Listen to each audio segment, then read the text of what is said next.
At 7:30, we got our last of the 7:30, 7 o'clock window, but we do have two later games going on.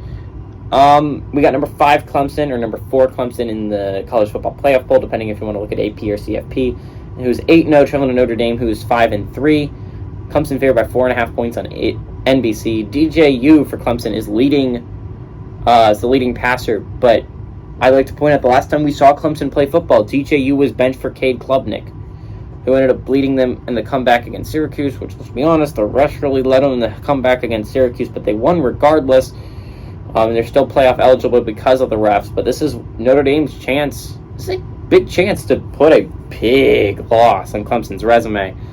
They don't really have the wins to really counteract it, so a loss would be absolutely a stab in the heart for Clemson, because you would go from maybe being a playoff team right now to being behind every other conference as long as their champion doesn't have 2 losses. So that's bad if you're Clemson.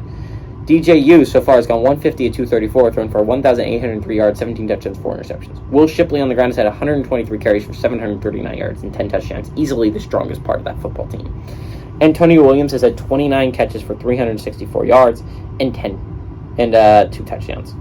Drew Pine for Notre Dame has gone 102 at 165, thrown for 1,193 yards, 13 touchdowns, 4 interceptions.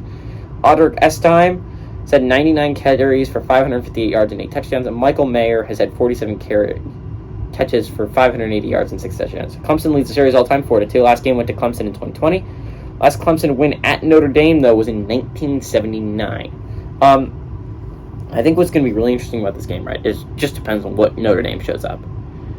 Notre Dame is quite possibly the most inconsistent team in all of college football. Some days they'll show up and you'll be like, wow, this team's actually good. You can look at the Syracuse game where they've made a ton of mistakes and they still dominated.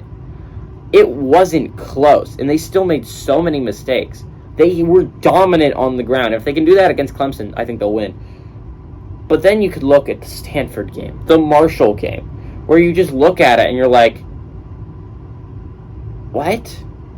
That was bad, guys. That was really bad. That was not a good performance at all. And it just, it looked like a bad football team. But sometimes they'll look like a football team that can keep up with Ohio State. They'll look like a football team that is good. And it'll just trick you. And Notre Dame is the most inconsistent team in all college football. Do they have the talent to beat Clemson? Yes.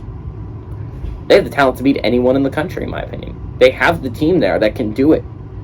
Will they show? Problem is, difference is, will we get the team that showed up against Syracuse? We'll get the team that, even if they made a bunch of mistakes, they look dominant. And if they don't make any mistakes, if they just run the ball, they look dominant on the ground. No one could really stop them. Or are we going to get the team that played against Marshall, where they couldn't get anything going, where they kept throwing interceptions? Are we going to get the team that played against Stanford, where you just didn't do anything, really? I think it's really a toss-up. I'm going to go with Notre Dame actually plays up to their opponent, because the one time we've seen this year them actually play a team that's significantly better than them, it was Ohio State. And the one time also, I would say Syracuse was better than them, and they dominated them. So, it's a big game for Notre Dame. I think Notre Dame wins it at home. Gives Clemson their first loss of the year.